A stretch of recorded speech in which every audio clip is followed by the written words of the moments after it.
Good evening. The public hearing scheduled for 6:40 is called to order. Clerk, call the roll. Mr. Ricketts? Here. Mr. Rigsby? Here. Mrs. Tackett? Here. Mr. Wallace? Here. Mr. Rue? Here. Has proper legal notice been given for this hearing?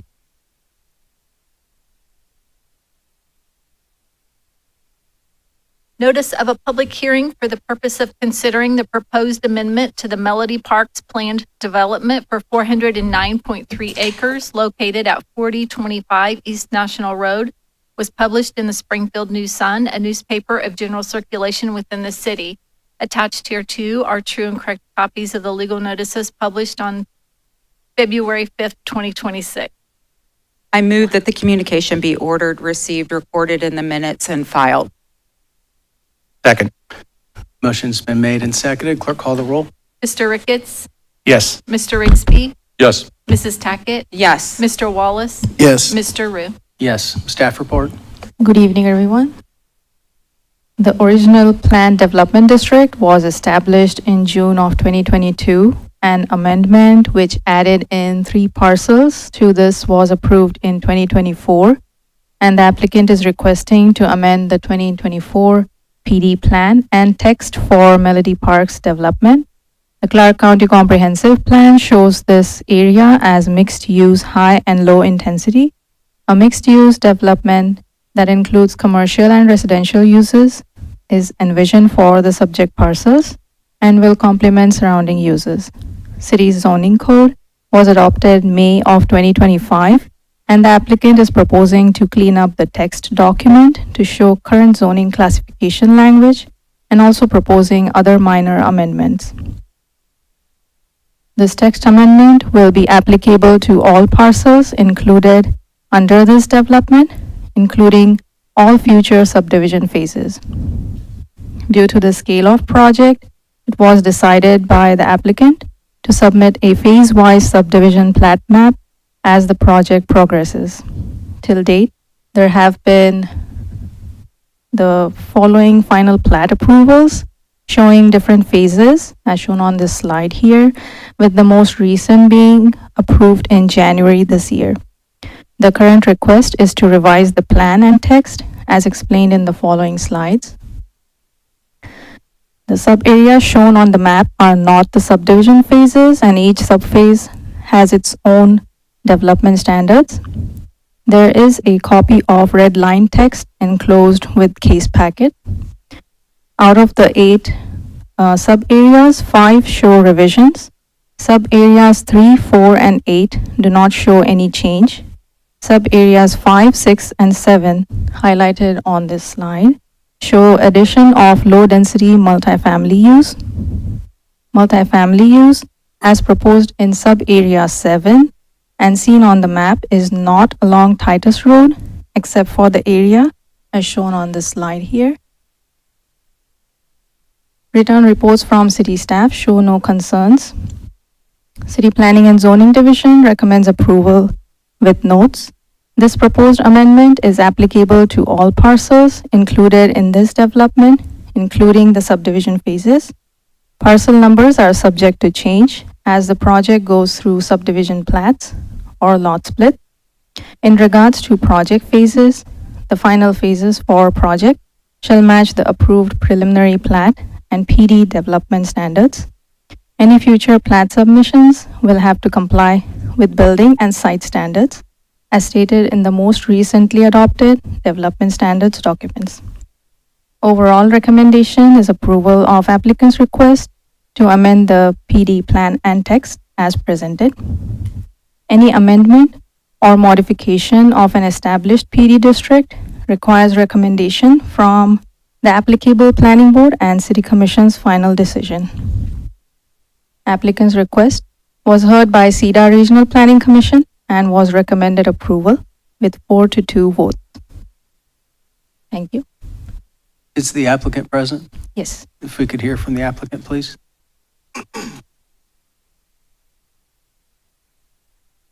Good evening. Zach Sugarman on behalf of the applicant. Just want to say we appreciate the city's partnership investment in this transformative project. We believe it's off to a very successful start, and we expect that success to continue. But we also know that we have a lot of hard work ahead of us as we build out the site. We're in this for the long haul. We're taking a strategic, long-term view. Hence our current request to this commission concerning the approved multifamily use that's already on the site for sub-areas 5 and 6 that drive this request. Now, we're not changing the use anywhere on site, but what this allows us to do is it allows multifamily to be built in additional strategic locations throughout sub-area 5 and 6, all at the same density that's already approved for sub-area 4, which gives us maximum flexibility and optionality for multi respond to the market. So as always, we appreciate the city's support and respect the request that the amendment. Thank you. Are comments from commissioners? Would anybody like to speak to this hearing only? Hearing no comments, is there a motion to conclude this hearing? So move. Second. It's been moved and seconded. Clerk, call the roll. Mr. Ricketts? Yes. Mr. Rigsby? Yes. Mrs. Tackett? Yes. Mr. Wallace? Yes. Mr. Rue? Yes. The hearing scheduled for 6:45 is called to order. Clerk, call the roll. Mr. Ricketts? Here. Mr. Rigsby? Here. Mrs. Tackett? Here. Mr. Wallace? Here. Mr. Rue? Here. Has proper legal notice been given for this hearing? Notice of a public hearing for the purpose of considering the proposed change in zoning for 28.37 acres located at 2683 Springfield Jamestown Pike, being parcel numbers 30507000, 323000003, and 30507000, 323000013, from Springfield Township A Agricultural District to City P IE Institutional and Educational District, was published in the Springfield New Sun, a newspaper of general circulation within the city. Attached hereto are true and correct copies of the legal notices published on December 1, 2025 and December 13th, 2025. I move that the communication be ordered, received, recorded in the minutes, and filed. Second. The motion's been made and seconded. Clerk, call the roll. Mr. Wallace? Yes. Mrs. Tackett? Yes. Mr. Rigsby? Yes. Mr. Ricketts? Yes. Mr. Rue? Yes. Staff report. The applicant here is requesting to rezone the two subject parcels as shown on slide from Springfield Township Agriculture zoning to a city institutional and educational district. These parcels were annexed in 2016 and had retained their Springfield Township zoning district. The subject parcels are currently undeveloped and not in the floodplain boundary or the floodway. The Clark County Comprehensive Plan of 2018 shows this area as mixed-use low intensity and supports institutional civic uses. The proposed district accommodates the envisioned characteristics of institutional and civic uses. The proposed zoning district conditionally permits a government use. A public safety facility is considered as a government use. There is also a definition of the government use provided in the staff report packet. Springfield Jamestown Road is classified as state road by the Clark County Thoroughfare Plan of 2018. Per this plan, any existing right-of-way which may currently exceed the width required shall not be reduced. Ohio Department of Transportation should be contacted for the appropriate permissions prior to commencing any activities that could impact right-of-way or operations of any state or federal highway. Written reports from city staff. City Fire Department commented that development needs to comply with OFC and SFPC regulation. City Planning and Zoning Division commented that any future site plan proposals will need to comply with the proposed district's dimensional and site development standards. A government use in the proposed district will need a conditional use permit from the City Board of Zoning Appeals. Overall, staff recommendation is approval of applicant's request. This case was heard by the Cedar Regional Planning Commission for a recommendation, and there was a request put forth from the board members. stating that the City Board of Zoning Appeals shall require the applicant and county to look further into the cost of project, the soil, stormwater, and line of sight concerns to protect surrounding residential properties. Cedar Regional Planning Commission recommended approval for this request with a vote of 4-1. And with that, I would like to hand over to the county staff or the applicants in attendance who will be presenting additional case information. Thank you.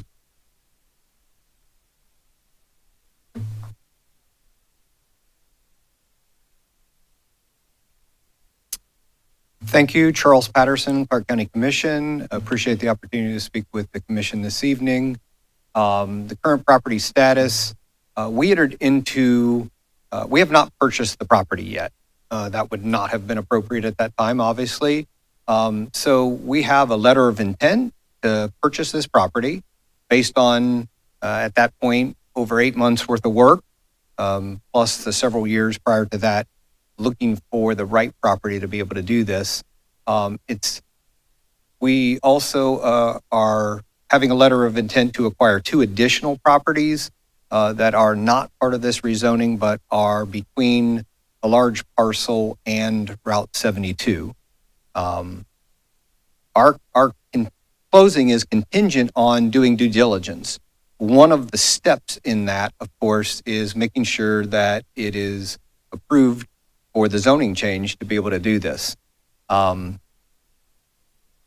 parcels total, 3 of them are small sites up against 72 and then the larger site. One of the main considerations of this property, first of all, we needed at least 10 acres. So we paid for a study that would tell us what the feasibility is. So we looked at keeping the current jail, renovating it to meet state standards, adding on the additional beds. The report basically said it wasn't feasible to do that. It was not financially feasible to do that. They said you should go out and build new someplace. So a 10-acre site is a minimum.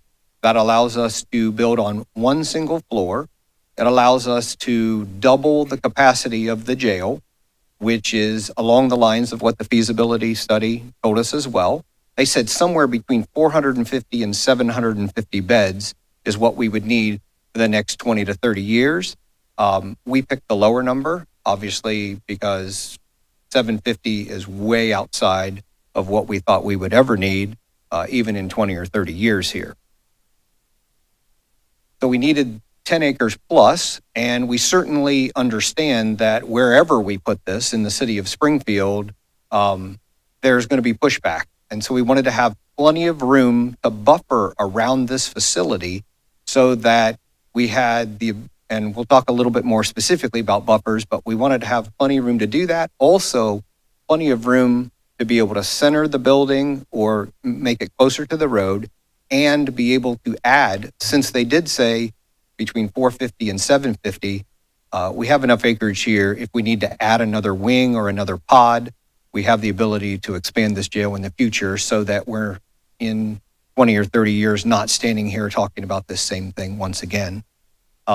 There are existing public utilities, as you know. The Southern Interceptor runs right down through there.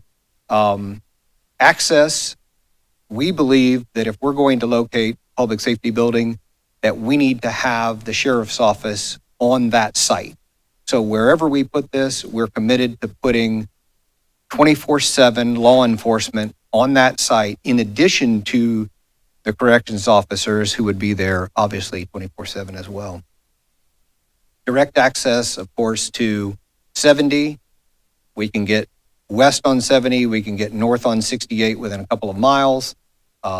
We can go east on 70. It puts us in a good location. If you notice the initial map where the site is, it is basically dead center, east and west in the community and outside of the city, so that we don't have to send patrol cars through the city to get north, south, east, or west.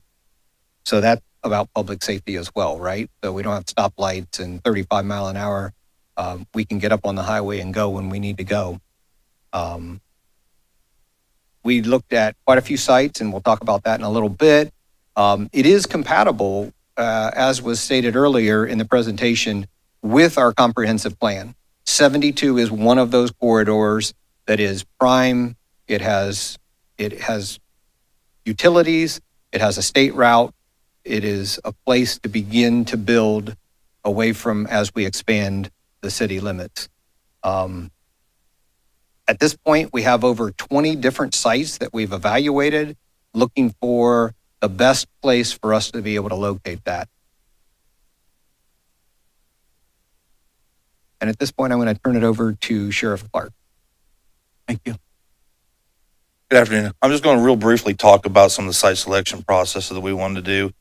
So we did consider multiple sites before selecting the 72 site. Upwards of over 20 have been vetted already, and we still have some that are.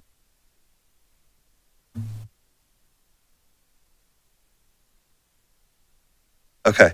So one of the things that we looked at was, obviously the location of the jail and the public safety building needed to be strategic within the county. And one of the things we wanted to look at was easy access to I-70, so we could get to the interstate system, so we could get across the county, quickly and be able to provide better service to all residents of Clark County. So what we did was we went and I looked, and I redid it again today. We looked at several spots within the county, and we kind of compared it to where we currently are at Springview, where the jail would be located downtown, and where this proposed site would be. And we looked at those areas going to New Carlisle, Northampton, the Northridge area, Park Lane, Enon, South Charleston, Catawba, and Tremont City. And taking the average response times of those three, this location alone is 4.75 minutes quicker in response time than in the other two sites, the current site we're at now and any downtown site we may look at. We wanted to make sure we're in a place that was not densely populated. Obviously, if we're having to get in and out of an area pretty quickly and efficiently, we don't want to have to transition through heavily populated areas. We want to make sure that we can get up on I-70 very quickly, and we want to try to get that site away from densely populated areas. We wanted to get outside of the densely populated areas again because of the situation we're in downtown now. We've learned a lot from having the jail down in the downtown core at this point. Again, multiple stories when you build vertically, we find wastewater runs down. That's been an issue down there. But just alone, the facility we have right now, anybody can walk right up the facility that we have. So there's no buffer, there's no standoff. So anybody can walk right up. They communicate with the inmates. There's people who go by and yell and scream. There's contraband that gets brought into the jail and put in the jail because people have access to walk outside. So by going to this location that's kind of more open, it gives us the opportunity to create some standoff distance from the property. It lets us better protect the facility and restrict access to the facility itself. So you see here where the proposed location is, and this is all subject to change, but depending on civil engineers and that sort of thing. I have trouble here. So the proposed location allows us to give for some pretty good standoff distances from the roadways and from the property perimeter. So the general public won't have access to walk right up to the facility and potentially get stuff in and communicate with the inmates. It also gives us very good standoff distances from neighborhoods. We are, I think it's, I can't hardly read it, 1,487 feet or 97 feet from the edge of Possum Woods and 2,010 feet from Hedgley Drive to the south. So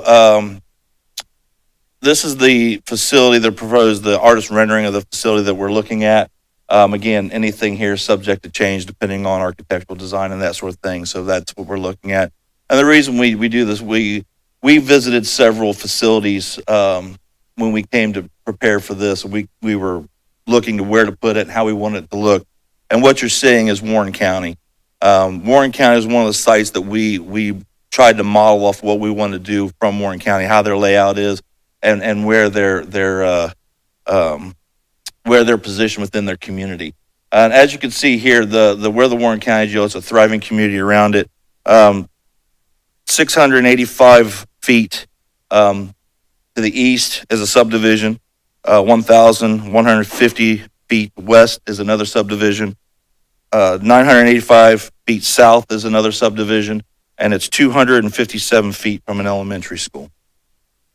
So, the purpose of showing this is we want we want people to understand that what we're building here is a very professional looking, very modern style building that doesn't look like what you would see in maybe Shawshank Redemption.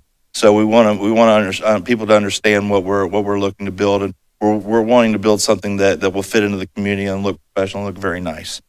And with that, I'll turn it back over. Sheriff, Yes, sir. would this facility be more secure than our downtown facility? Well, yes.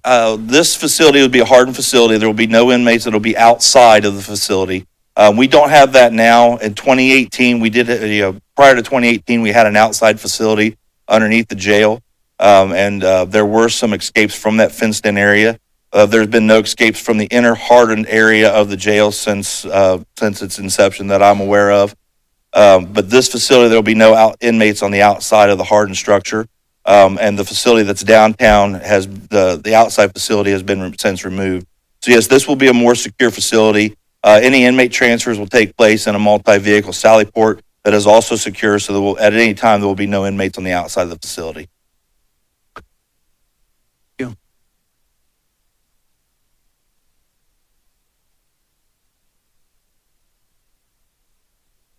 This is just another picture of the Warren County site road.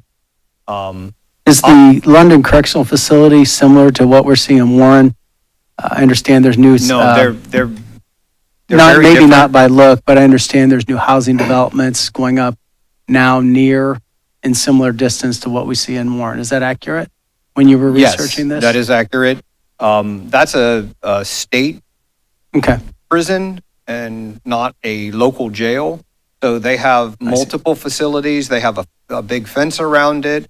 And yes, literally they are building brand new houses in a subdivision, and you could hit a golf ball over the fence into this from where they're building the houses and But don't do that. selling them today. Yeah, I don't think you're allowed to do that. As part of our due diligence, this is one step out of many steps. And so I need the commission to understand this is the first step for us.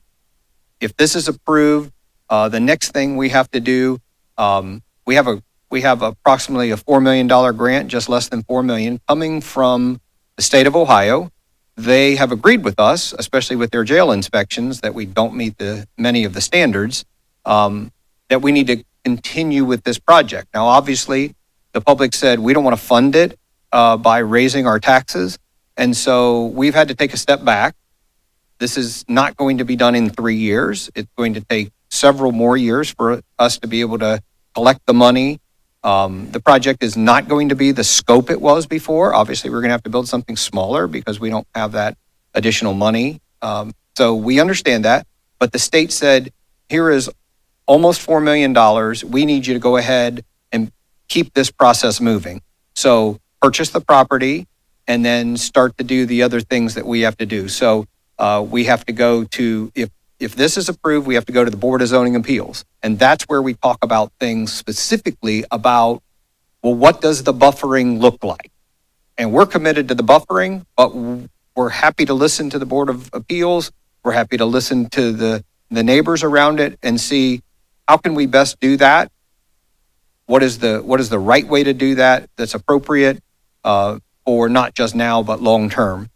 In addition to that, we have to do the geotech studies, which means we have to do soil borings and make sure, can this type of building go in that soil?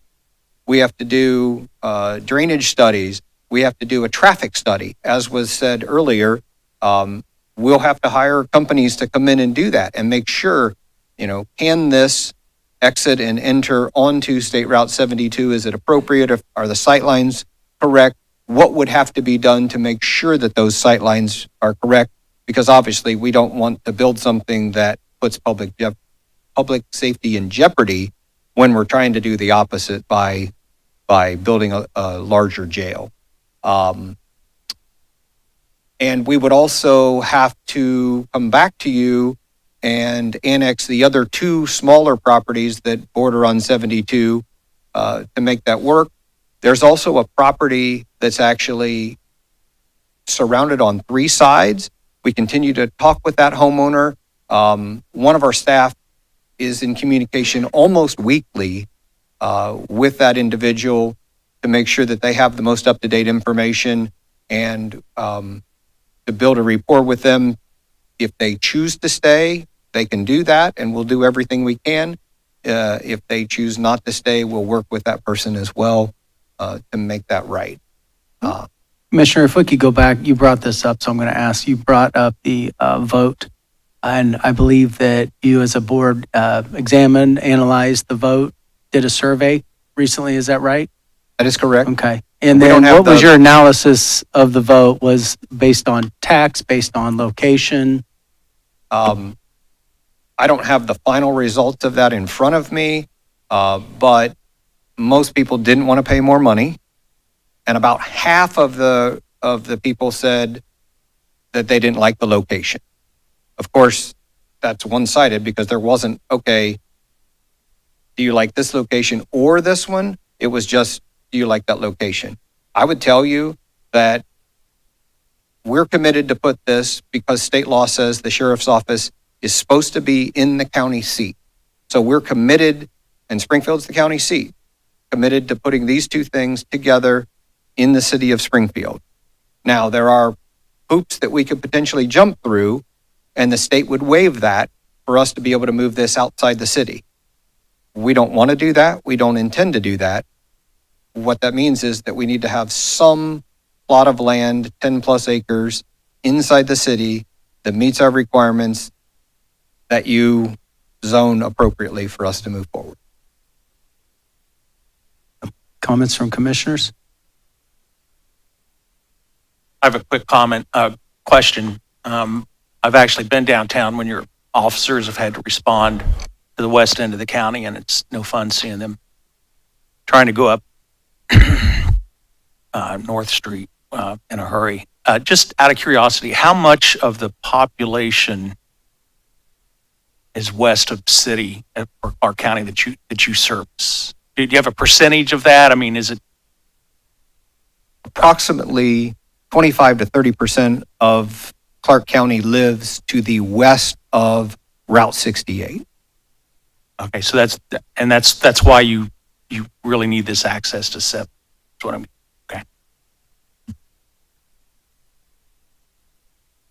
Sheriff Clark, can you talk about the delay and the costs, since we've been talking about this so long, even before you and I were even in office? So what has that looked like over time, that the delays have cost us more in getting this done?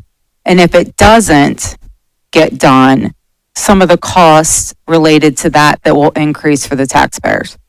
So when we had our first real conversation about building this facility, which would have been around, I'm guessing, 2018, 2019, the original cost of this exact same facility size was about $65 million. Warren County, when they opened theirs, Greene County, I think just did theirs for right around 70. We saw a significant price increase after COVID, and it's gone up exponentially since then. The DLZ, our consultants, and the people we talk to within the business are telling us that we should expect price increases annually of upwards 10 to 12% per year. So I would imagine this project at this point, by the time we say go, we're looking at 125 to 130 million maybe. It's hard to tell. It just depends a lot on what happens with the economy. But that's what they're telling us right now is 10 to 12% per year, and anticipated increases from today forward. And can I ask one more? I have shared with the community and you my experience of some of the ride-alongs I've done with your department and the Springfield Police Department. And one thing that really stood out to me was the repeat offenders. As we are arresting people, walking them into the jail, jail's full, they're leaving and they're going out. and repeating again, this guy that night, the next week, he had a pattern of doing it because we weren't able to hold him. It increased crime in the community. The delays of you guys being able to get to other fences. Can you speak to some of that related to this? Yeah, just 2 nights ago, I was listening to the radio, and we had a individual who's out at the Speedway in Enon, and he had been trespassed the day before, and charged with trespassing. He had been ordered in, showed back up, causing a problem on the lot there that night, and he was charged again that night. And of course, the jail couldn't take him again. So when there's no accountability for these lower end crimes, there's nothing to stop these people from going back out and just recommitting. There's no downside to it. There's just, the just theft alone in the area. I did an evaluation at the end of the year that was kind of startling about how much, theft is just reported within Springfield. And a lot of it has to do with there's very little consequence at this point in Springfield with theft because we're out of room. The prosecutors and judges are at their wits' end on what they can do with people. There's only so much diversion, only so much probation you can do, and repeat offenders don't care about probation. And on top of that, with punishment only goes so far without some sort of rehabilitation. So we have to be able to rehabilitate these people when we hold them accountable, and without proper facilities to do that, we can't punish somebody and expect them to change their behavior without some sort of rehabilitation. So facilities that have classroom sizes and have programs that we can apply will help with our recidivism rate and will help with rehabilitating people that come through our system. I think one thing that you have said over time talking about this that also really stood out to me is that other people in other communities know you can go to Springfield and steal, and they won't hold you because we're full. Yeah. Can you talk a little bit about that? So we have seen some of our repeat offenders are from surrounding neighborhoods that come into the area. You hate to say that, but that's just the truth of it. I could tell you that one of the sheriffs that when he came into office, they had a theft problem in his area, and they made some changes, and they accept every person who comes in or gets charged with theft goes to jail over there, and they don't have a theft problem anymore. Word travels fast, so if we take a stance and we take action, words are going to travel, and words are going to travel fast, and people are going to say, don't go to Springfield and do this because they're going to hold you accountable. But we have to make a stand, and we have to decide when we've had enough. And I think there's no denying there's a change, as I'm sure everyone here shops on Bechtel Avenue, seeing the change in theft. Yep. From Kohl's closing down one side of the building so everybody enters and exits one area, stuff like that, just things to consider. Yeah, when you go to Kroger and you need to buy toothpaste, how do you get your toothpaste? In a secured locked facility or a secured area of the store. Thank you. Thank you. Thank you. Commissioner? Sheriff, I'm sorry. Yep. Come Yes, on. Could you kind of talk about the current living conditions of the prisoners and if there's been any kind of state mandates, and what would that look like if we were forced by the state to do that? What would that look like financially? Okay, so there hasn't been any mandates from the state or the feds. The state won't come in and mandate. The state inspects us, so they will tell us that we're deficient if we are or not deficient, and what we're deficient in.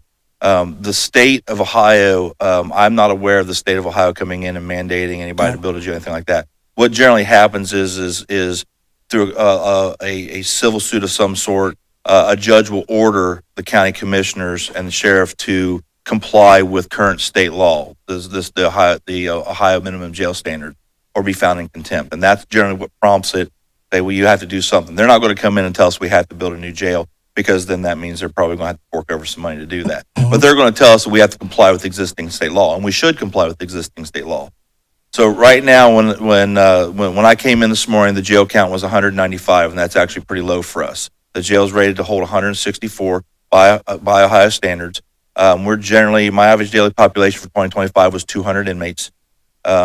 and what happens is when we start putting that many people inside the jail, we can't separate people. So when tempers flare, things get heated, we end up having fights, which ends up causing us people to go to the hospital to get checked out, to get stitches, whatever.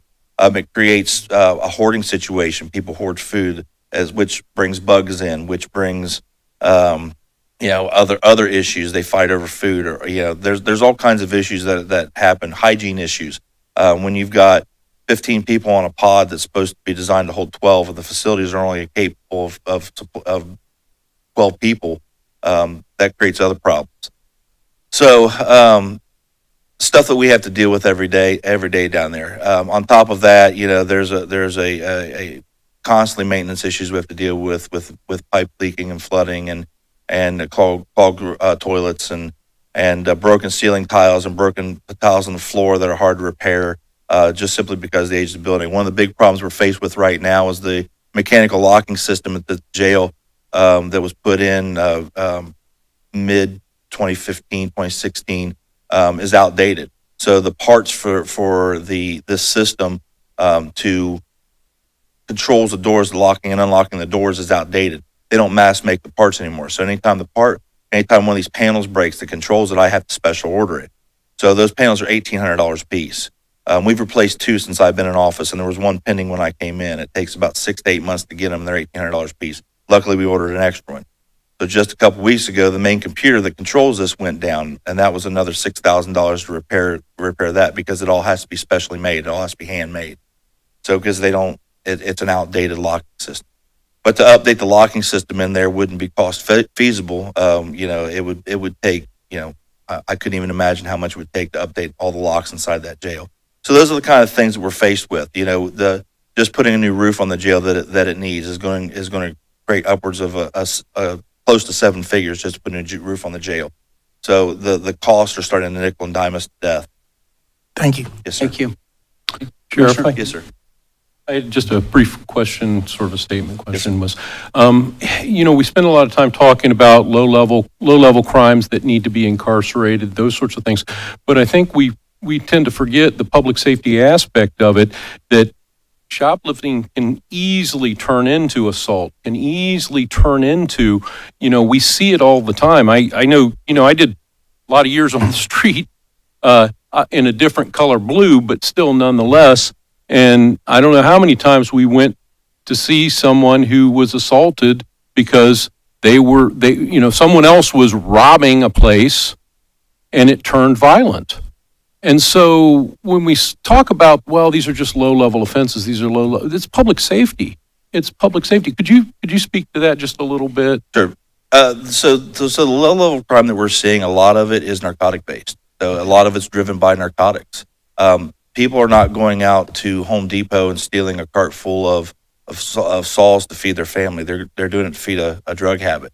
Now that's not to say that there's not people out who do go out and have to steal to provide for their family. But in general, the people need to provide for their family. They know that there's resources available for that. Well, we see people breaking into houses, people fighting, people stealing. It's the driving the narcotic trade that's here in Clark County.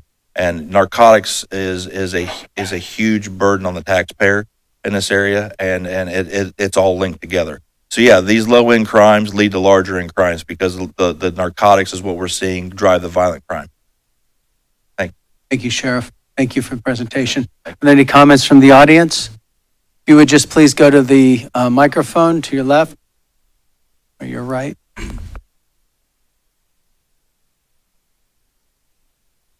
Thank you. Your name, please? My name is Olivia Glazier. Thank you. I have lived in Springfield for about 1.5 years. Thank you for letting me talk. I just want to say a couple things. I'm hearing a lot of talk about these people, prisoners, repeat offenders, and I want to reiterate to the citizens at large that repeat offenders, stealing, these are all things that are caused by inequality. So a prison, I'm thinking about Miss a prison. Olivia? Yes. And I'd like everybody to understand this. We need you to speak directly to the matter of zoning this property Okay, and not to incarceration or incarcerated. I understand Not that. that I disagree or agree with what you're saying, but this has to be specifically about the hearing, Yeah. about changing this zoning. Do you have anything specific on the zoning change? I do. Go ahead. I'm thinking that, so for zoning, I've read a little bit about what people are saying, right? They're saying that they're worried because it's by a school or we're neighborhoods, that this is a big problem. I do want to reiterate, though, that if you can come and talk about the reason why we have reoffenders and things, I feel like as a citizen, I should be able to talk about it as well.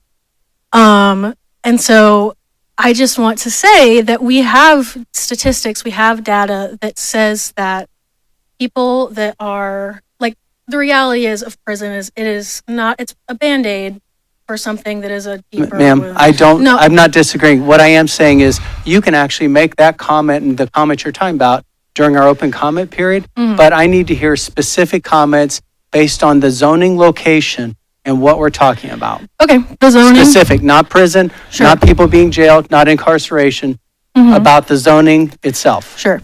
So, the zoning is within an area that people have already taken note of as around people living.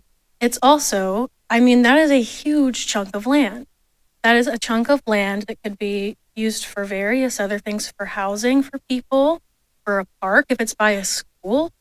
I'm thinking of other opportunities that the government could use to fund an area that fosters community, things that can prevent crime, like community-oriented growing.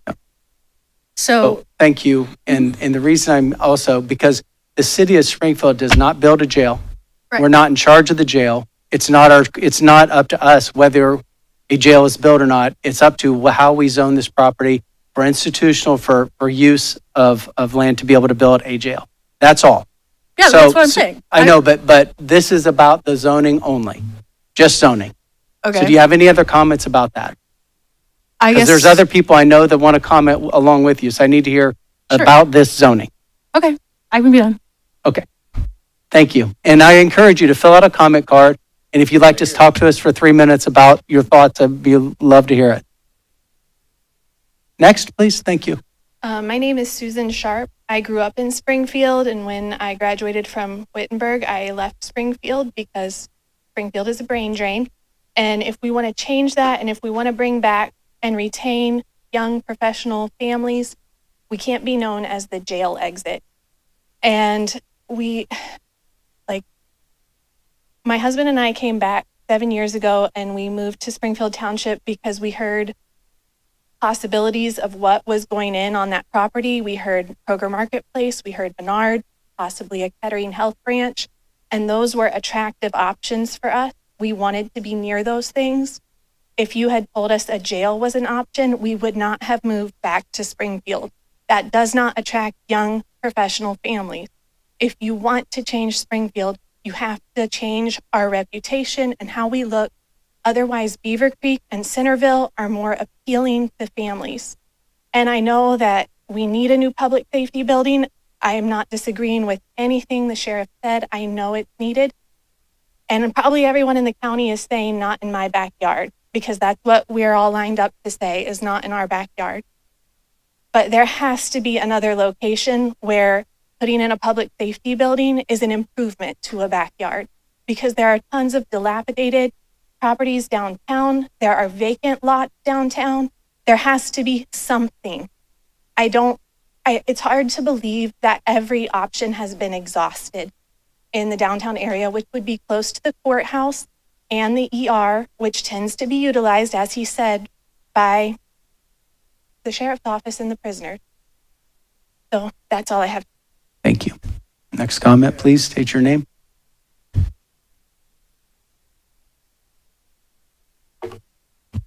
My name is Susan Page. Exit 54 off of I-70 at Route 72 is the main exit to Springfield. It has been known for its safe residential areas like Possum Woods and Raymar Estates, and for its ease of access to Clark State, Wittenberg, and Cedarville University. The proposed location for the jail on 30 acres of agricultural land is in close proximity of residential and educational facilities. It is within a mile of Possum Woods, 1.5 miles of Raymar, and 1 mile of Limecrest. Risen Christ Lutheran School is 1.5 miles away, Clark Shawnee School is 2 miles away, Clark State and the STEM School expansion 3 miles, and the CTC 3.5 miles. To put a supersized jail complex that close to residential streets and schools is irresponsible, especially because Clark County does not need that many jail cells.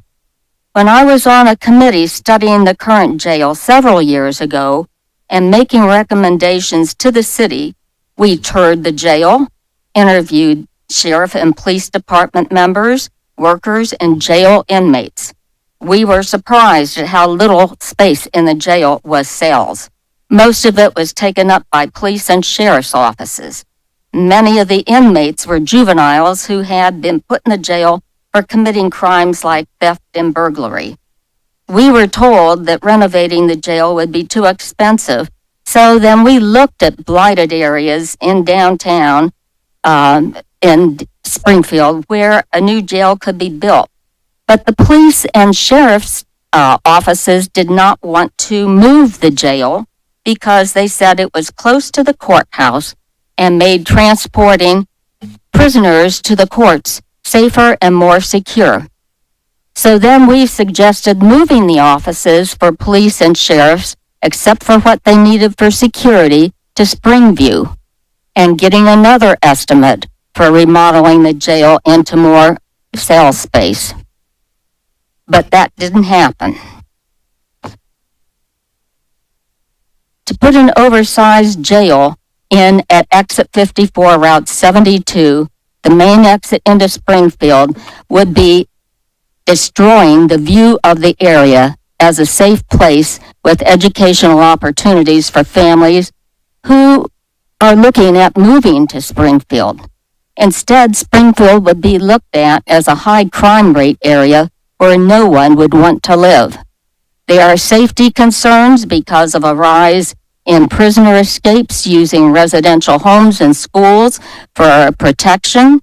There are also safety concerns because there was just an article in the Springfield News Sun on January 23rd that Ohio's prisons all have a shortage of correctional officers. And then adding all the extra cells and renting them out to other counties would also increase the number of inmates that we have. Traffic on Leffels Lane and Route 72 would be disrupted with the noise of sirens from police chases and make it hard for Clark Shawnee school buses go down Route 72 to get to Clark Shawnee. And a lot of Cedarville students use 72 to get to Cedarville University. Remodel the current jail or build a new jail on blighted property downtown.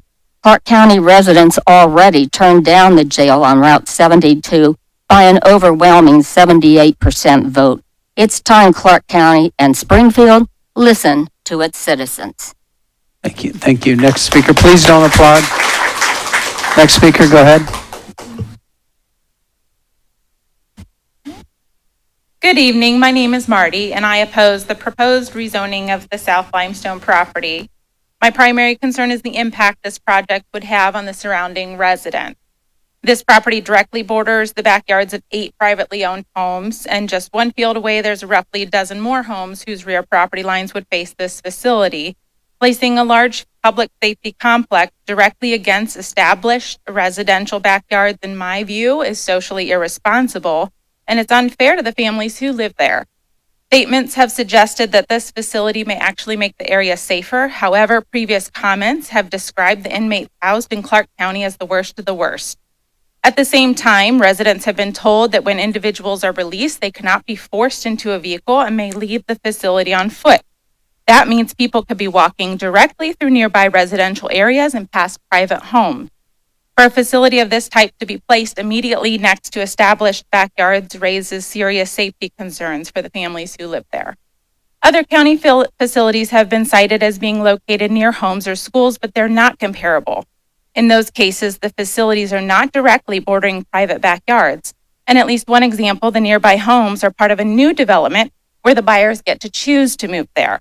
The residents of Springfield Township are not given that choice.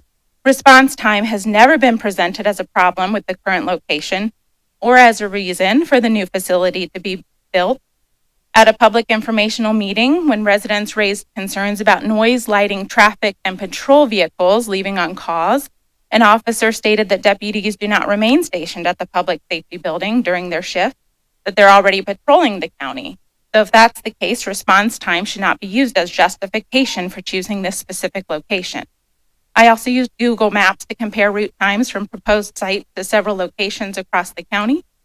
Some routes were slightly faster from the proposed sites, while others were faster from more central areas. So overall, there was no clear advantage. Additionally, this property was annexed in 2016 through CETA agreement with the intention of generating revenue for Springfield Township and the Clark County Local School District. If the property is rezoned for this use, it would become exempt from property taxes, eliminating that benefit for the township and the school district. So beyond the location and financial concerns, I also believe our county should prioritize rehabilitation and prevention before incarceration, not only after someone enters the justice system. Investments that address underlying issues earlier strengthen public safety and reduce the need for larger correctional facilities in the future. Finally, a project of this size deserves meaningful public involvement. Residents have repeatedly asked for public hearings, yet the only Q&A session that was scheduled was at the end of the workday. Our community deserves a process that is transparent, accessible, and responsive to the residents who will be most directly affected. Thank you. Next, please. If you could please hold your applause. I know there's many agree, and there's a lot of good comments, but let's just let them speak and we'll move to the next. Thank you. Good evening. First, I want to say excuse me. Thank you for having this hearing. This is the first real chance we've had to be heard publicly, so I really appreciate that. Our own county commission hasn't really given us that opportunity. My name is Dustin Ackerman. I live in Springfield Township on Old Clifton Road. I'm here to speak in opposition to the proposed rezoning for the new jail. My objections are based on legal and ethical concerns, land use issues, and the site's location. Regarding legal and ethical concerns, both Sheriff Clark and Commissioner Rittenhouse have personal connections with the landowner, Mr. Armstrong. While I'm not accusing anyone of wrongdoing, these relationships create a clear conflict of interest. Complicating this further, Mr. Armstrong is an elected Green Township trustee in Clark County. Regarding land use and location, the proposed site is part of 100 acres annexed in 2016 for commercial development. Most anticipated was a Kroger marketplace on the east side of State Route 72. When the Kroger deal fell through in 2018, Tom Franzen, Assistant City Manager and Director of Economic Development for Springfield, said, quote, "We still think that's a good fit for that area and the city. The chamber and the county were all in that meeting with the owners. We've all said we'll do what we can to market and promote it for that type of use." My question is, what has been done in the last 7 years to market and promote this property for commercial development?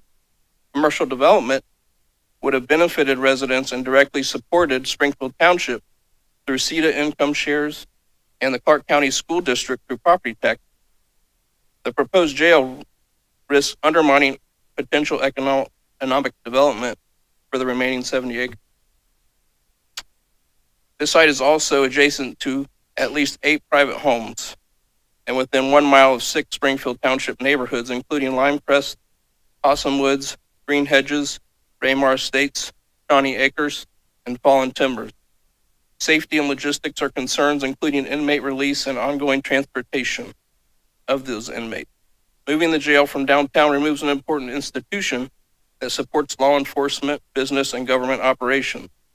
For these reasons, I respectfully ask you to vote no on the rezoning of these properties. Rezoning this farmland for a jail puts private homes in our community at risk. Please protect our neighborhoods and vote no. Thank you for your consideration. Thank you. Next speaker.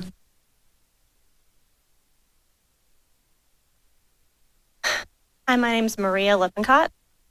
Good evening, Mayor Rue, City Commissioners, Sheriff Clark, and members of the community. I am speaking tonight as a concerned constituent regarding the proposed location of the new jail. But first, I want to make something very clear. I do believe Clark County needs a new jail, and I also strongly support our law enforcement officers, the men and women who work every day to keep our communities safe and who are often just a phone call away. Truly, thank you. I'm still clapping, but thank you.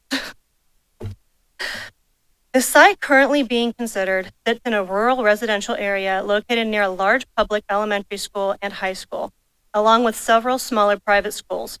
There are no existing sidewalks and poor road lighting.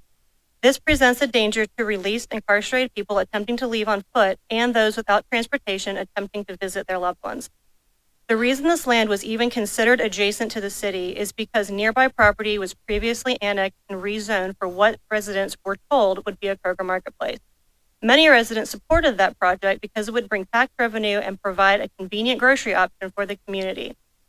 Those same residents had no idea that this annexation would later be used as the doorway for placing a jail next to their neighborhood. There are also practical concerns. Even with virtual court hearings, there will still be situations where inmates must be transported to appear in court, and that longer commute will ultimately fall on taxpayers. When the hospital was built, leaders emphasized choosing a central location that could better serve the entire community while also improving a struggling part of the city. If that principle applied to a hospital, it should also apply to the jail, another facility that serves the entire community. A facility that has been boasted to improve property values could be better utilized in one of the multiple blighted areas around Springfield. Some examples being the empty warehouses east of Spring Street Bridge or the previously mentioned location on Burt Street.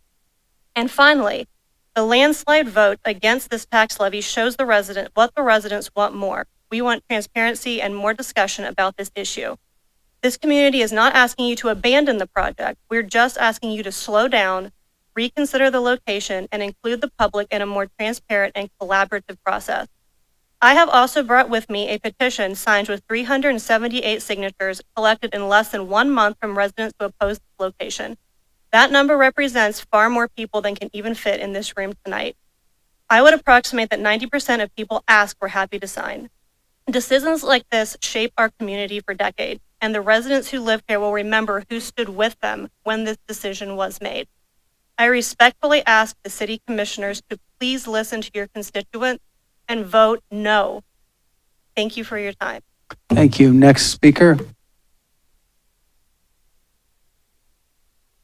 Hi, my name is Sheila Boggs, and I live on Hedgley Road.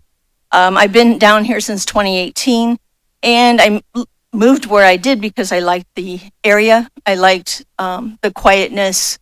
Our neighborhood was an older neighborhood, which is starting to move out. Younger families are coming in. I can tell you straight up, if I was a younger family, I would not move there if I knew a jail was going there. I will be able to see the new jail off of my front porch, whereas the other people across the street from me, it's going to be right in their backyard. You talk about buffers. There's no buffer that's going to cover that. I'm sorry, it's not. Also, I want to say thank you very much to our service people. I do appreciate everything you do. But I do have a comment. It was said that building the jail here is going to be more efficient. I have a hard time believing that because it seems that anytime that we've had to call, for emergency services or what have you, they've had no problems fulfilling our needs. So I don't know, it's hard to believe that this has been working inefficiently for the last 10 years or however long this jail has been here. The other thing was you were talking about walking right up to this jail. What's the difference if they walk right up to this jail or if they walk right up to my front door? Because they can walk out of the jail. They have that right. There's no transportation from there. Where are they going to go? They're going to come in our neighborhood. I don't want that. A lot of comparisons to the other communities that have built new jails and so forth. I think that's really hard to do because there's different circumstances. Our times have changed. There's a lot more robberies. There's a lot more drug use. There's different things that come with the change of time. Yes, we need to learn how to deal with that. I think there's a better way. I think the jail needs to be centralized in downtown, closer to the hospitals, so forth. What's my other thing? A question on what it was said is it has to be within the city of Springfield or Springfield Township. I don't know where that falls. Now, we were said at one meeting that eventually Springfield Township will no more. It'll all be Springfield, city of Springfield. I don't like that idea either. So that's what I have to say. Thank you very much. I vote no. I hope you agree with me. Next speaker, please. Thank you. Hi, my name is Catherine Baldridge, and I was born and raised in Springfield, went to Springfield City Schools, graduated from Wittenberg, taught at Springfield City Schools and Springfield Christian. 20 years ago, I decided to move to Springfield Township and to be out in the rural area. And I live in Possum Woods, and I would be able to see this jail from my house. That is not why I moved to the county. I believe that it should not be zoned from agriculture to industrial and educational for the purpose of a jail. It was going to be different enough that the Kroger and possibly the Menards were going to be right in my backyard, so to speak. That was going to be way different than what we had bought our house and wanted to raise our children in that area. And I feel like this would be an open door to then, who knows what's going to happen to the rest of the acreage just right there. What else is going to be coming into our neighborhood?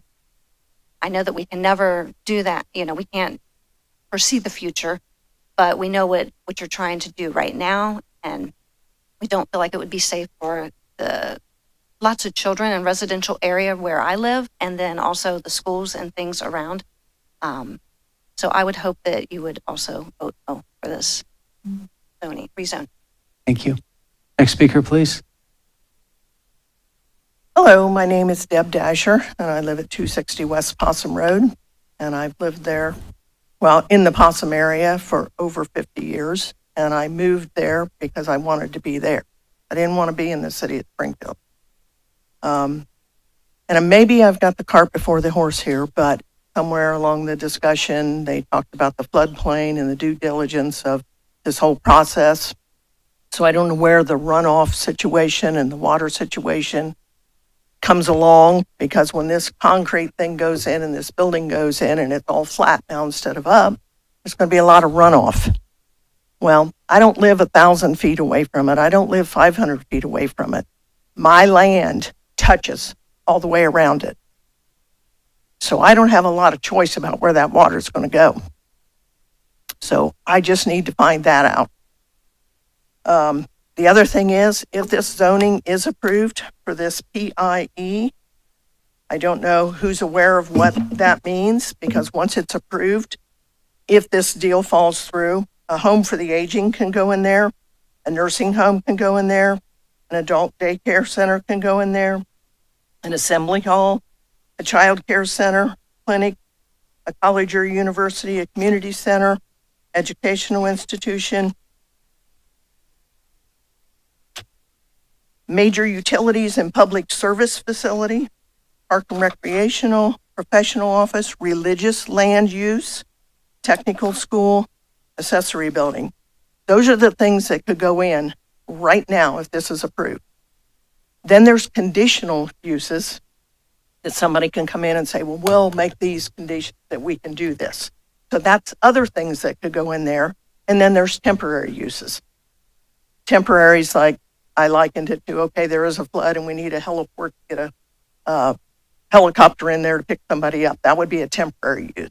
But conditional, if conditions were set up and everybody approved it, then something else could go in. But all this other stuff that I mentioned could go in right now if this is passed. So obviously, my vote's a no. Thank you. Thank you for your comments. Other comments? Sir, go ahead right to the podium.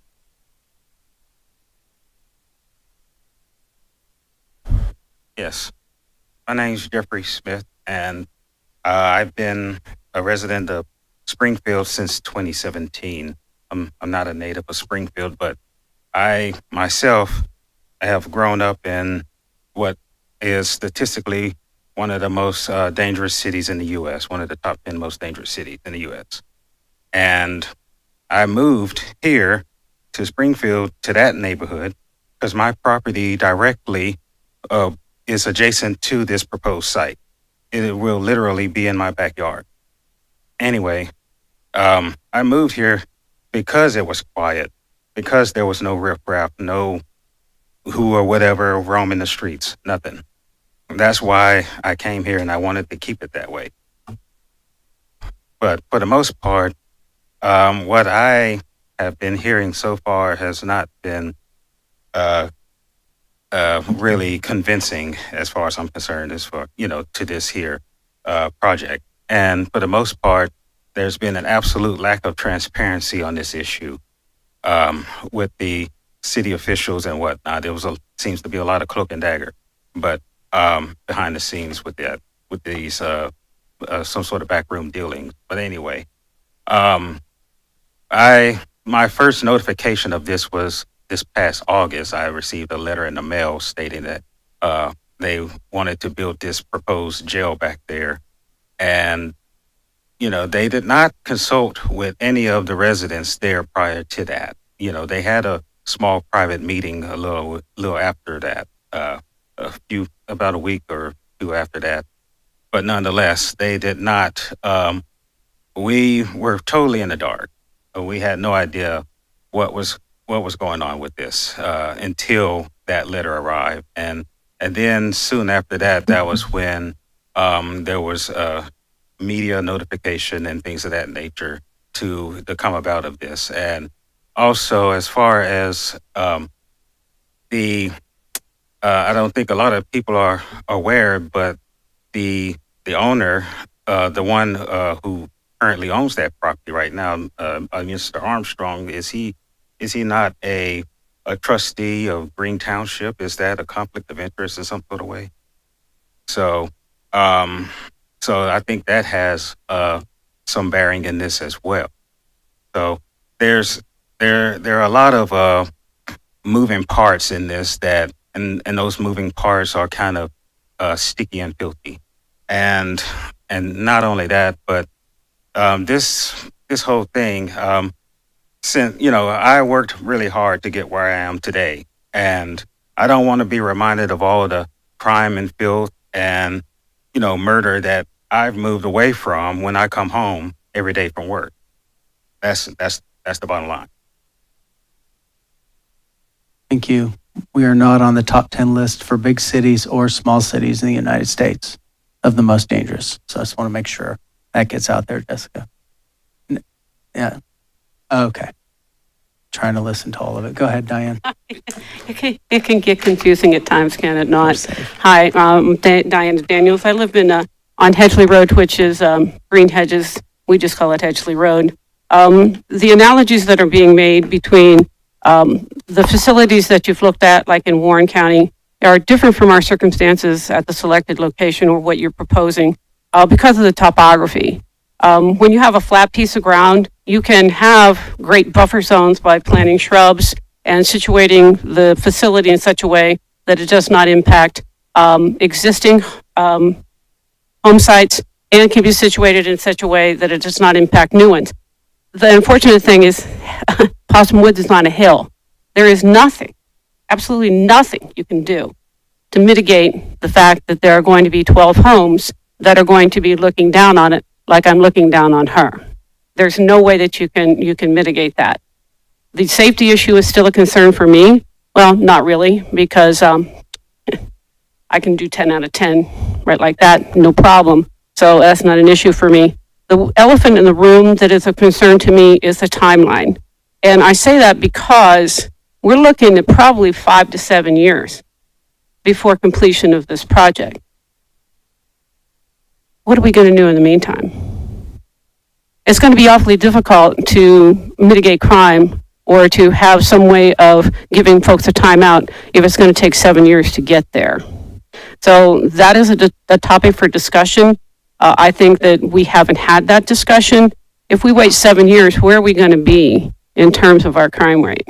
So And I would implore Sheriff Clark to kind of look at that situation because that could probably be an easier pill, but that's something we need to talk about. So thank you very much for your time. Appreciate you. Thank you. Next speaker.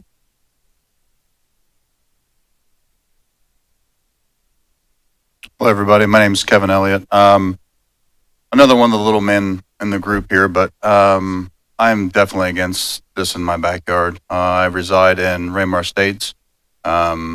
Me as a child, 2000s, 90s, give or take, Christmas neighborhoods, rolling through there.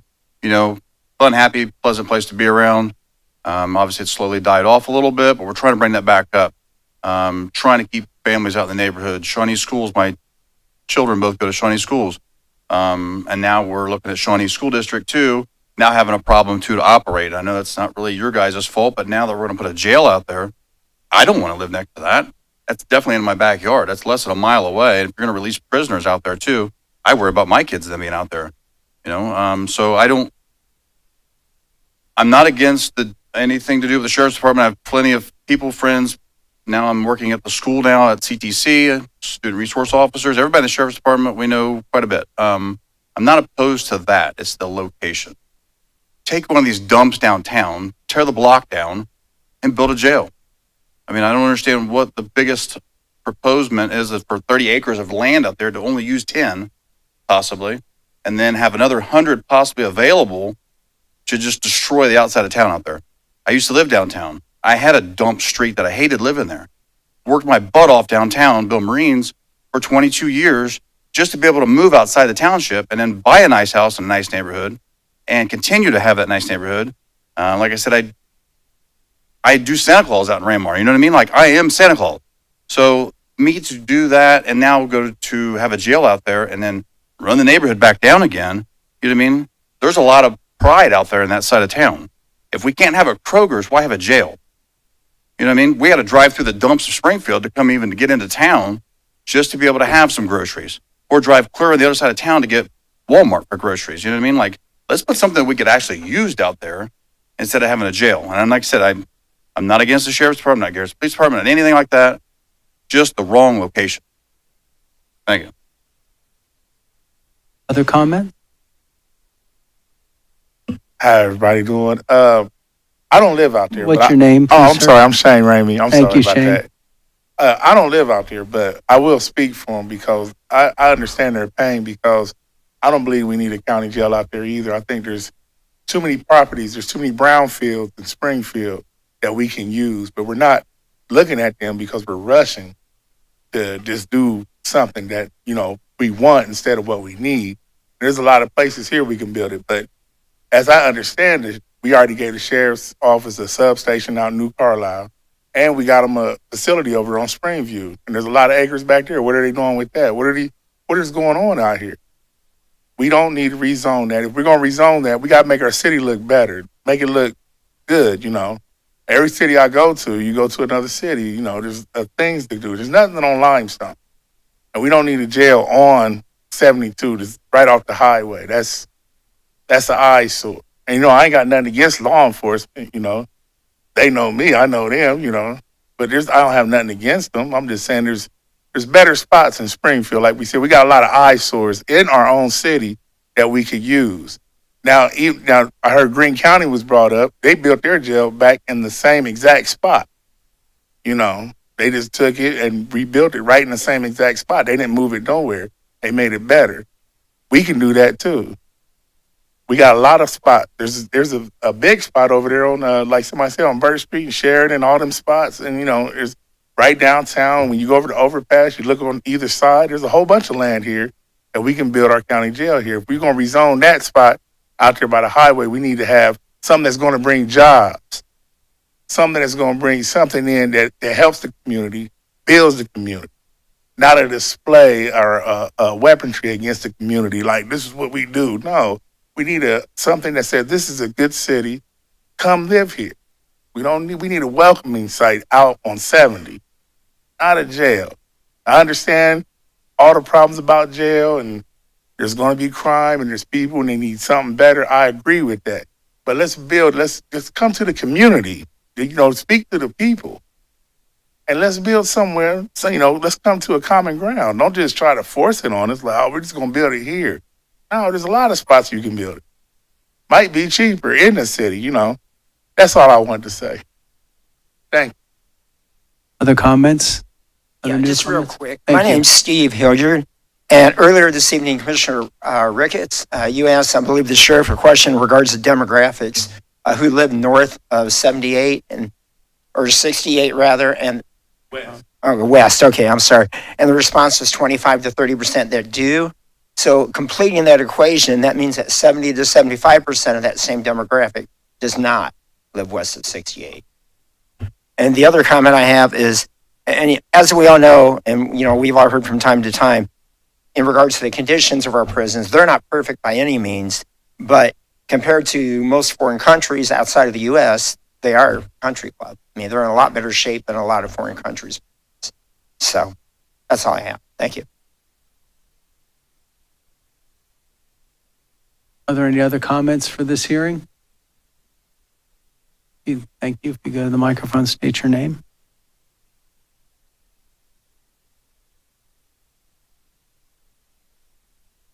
I'm itty bitty, so I'm gonna lower the mic. Hi, my name is Angie Bishop, and I've been going back and forth whether to speak, but I do feel like I need to speak my mind. So thank you for this time. Again, my name is Angie Bishop, and I do live in Possum Woods. I am a Springfield native, born and raised and extremely active in the community. I've worked at High Street Church of the Nazarene. I have worked at Shawnee High School, and I'm a Shawnee grad. I've invested a lot in this community. I love this community in Springfield. And it makes me sad that we're here tonight. I want to thank all of the law enforcement. We appreciate your care for our county and our residents. So a deep, heartfelt thank you.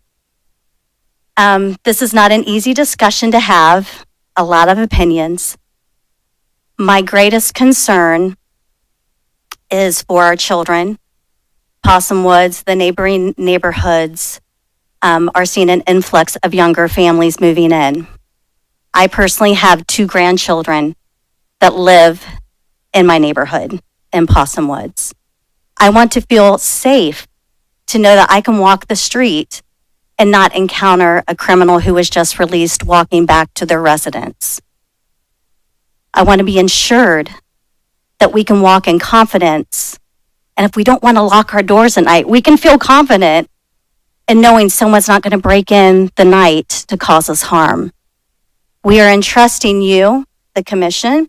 We are entrusting our law enforcement and our leaders with a great responsibility. We know you do not take it lightly. And we appreciate again the platform to speak our minds and our voices. And I do implore that you please vote this usage down for tonight. Thank you so much. Thank you. Are there other comments?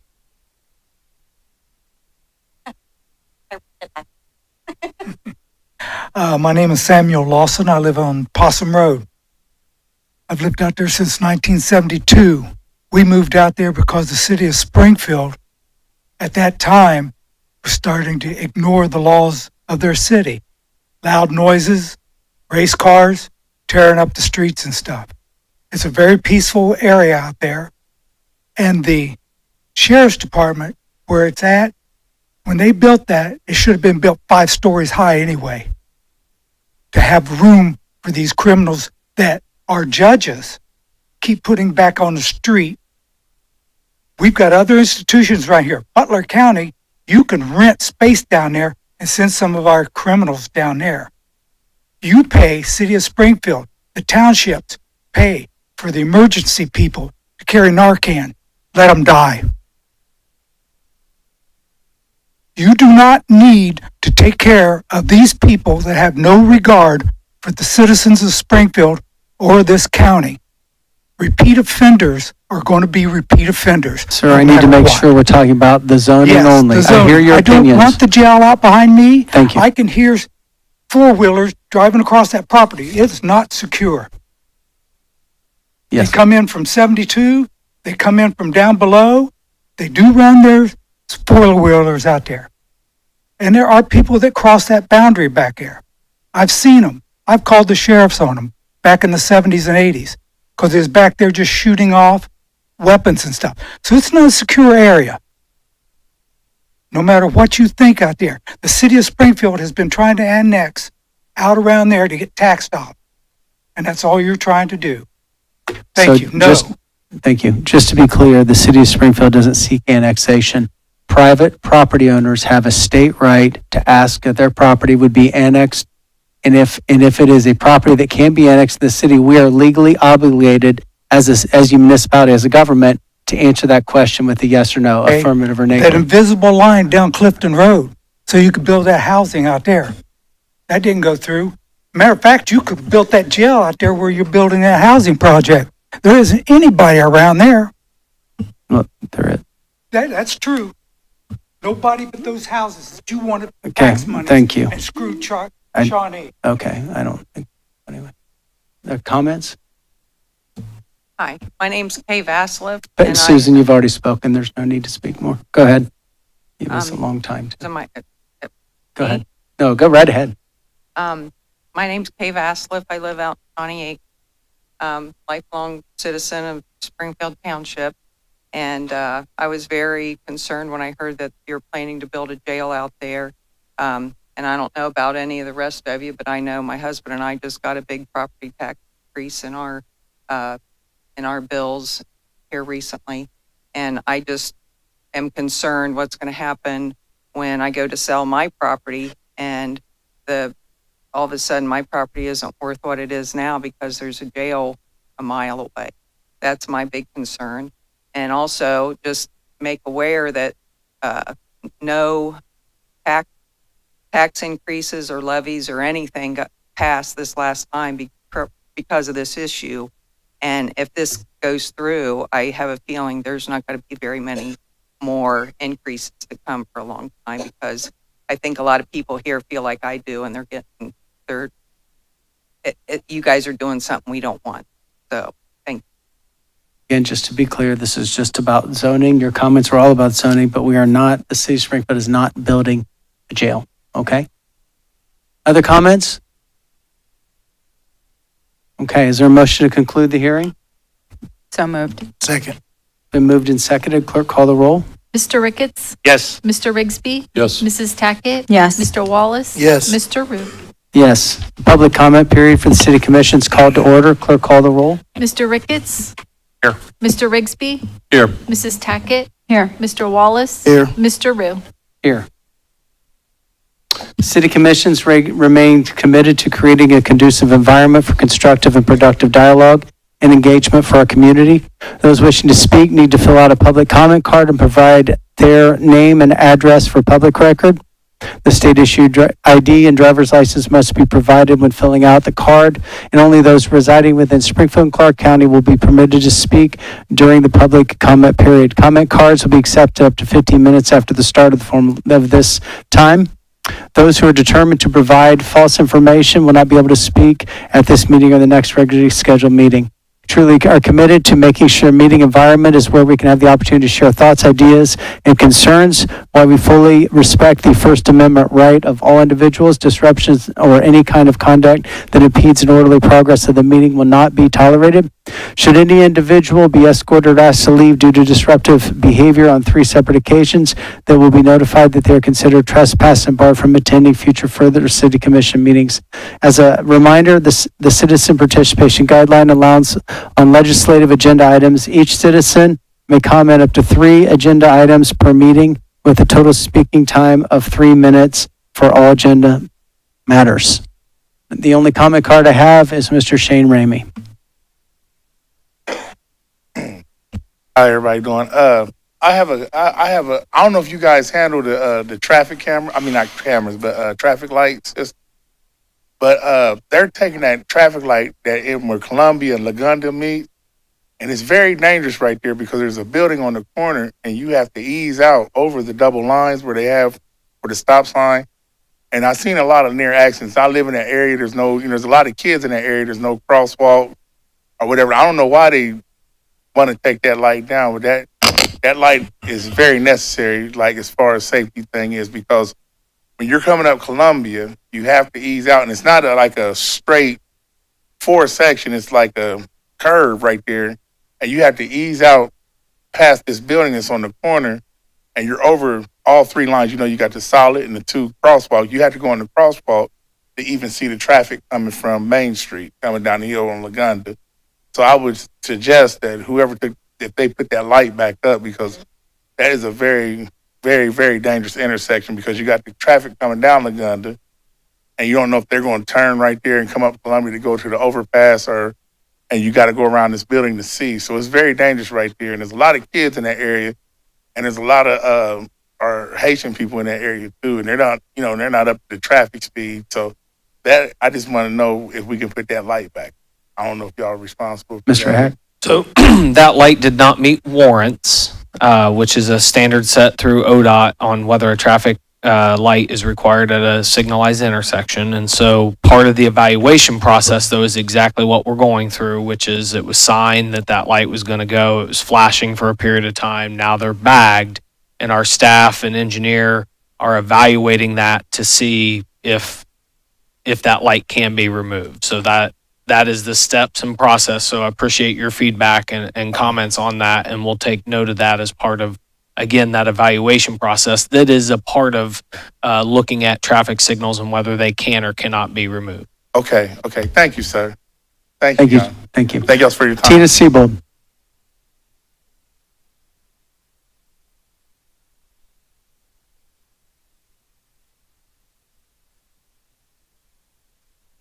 Good evening.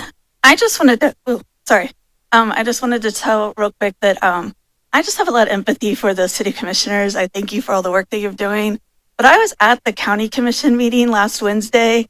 I missed the opening, the 4 to 5 open question period, but I was there for the regular meeting. And in the community comments, there was not one mention of people being upset about where the jail was potentially going to be located. There was lots of talk about Sloopy. For this meeting, it was 4. I know there's been a lot that have been against. So I just feel like every decision in this community seems to fall in your guys' laps. And however you decide, it comes back to looking like Springfield City Commission isn't supporting this or isn't supporting that, when a lot of these decisions are actually made by other entities within our community. So I just wanted to say that as sitting here tonight, I just have a lot of empathy for you guys, and I don't envy any of you having to sit up there. So good luck. And thank you for all your service. You have 2 more minutes. You can go right ahead. Keep going. Well, I will encourage, I guess I will say real quick, I would encourage all the community to, I know that they're talking about doing another Citizens Academy this fall. I would really encourage everybody to try to be a part of that and really understand what the city is responsible for and what other entities in our community are responsible for, because the city commission does not control everything that happens in Clark County. It's just not that's not what they do. And yet their meetings are attended by more people come up and speak, from what I've noticed, than any other entity, school boards, county commission. So again, I just attend the academy and really learn about the city government and what they do with our community. Thank you. Thank you. Thank you for saying that. I have one more comment card. Mark Ackerman. Marty, sorry, that's a Marty. Marty, my I was bad. writing fast.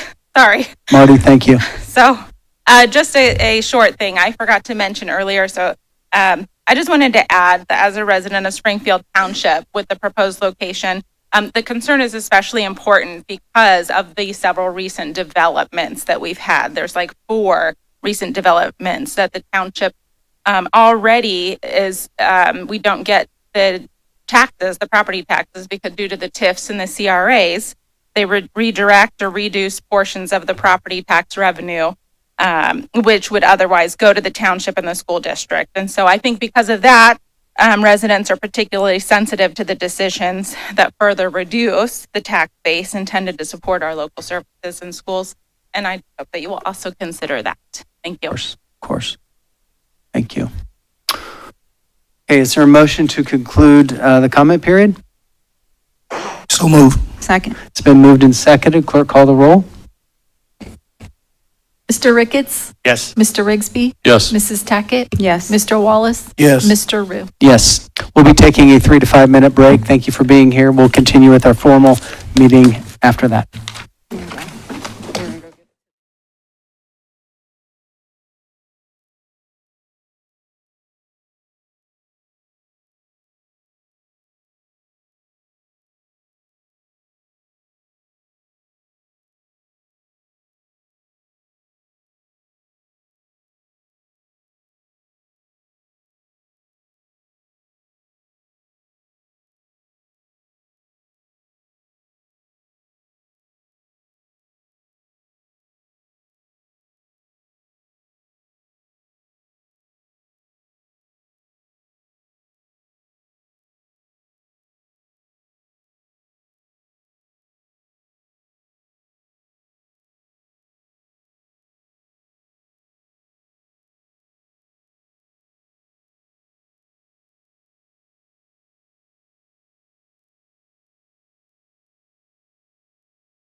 Welcome back. The formal meeting of City Commission is called to order. Clerk, call the roll. Mr. Ricketts? Mr. Ricketts? Here. Mr. Rigsby? Here. Mrs. Tackett? Here. Mr. Wallace? Here. Mr. Rue? Here. Please stand for the invocation and the pledge.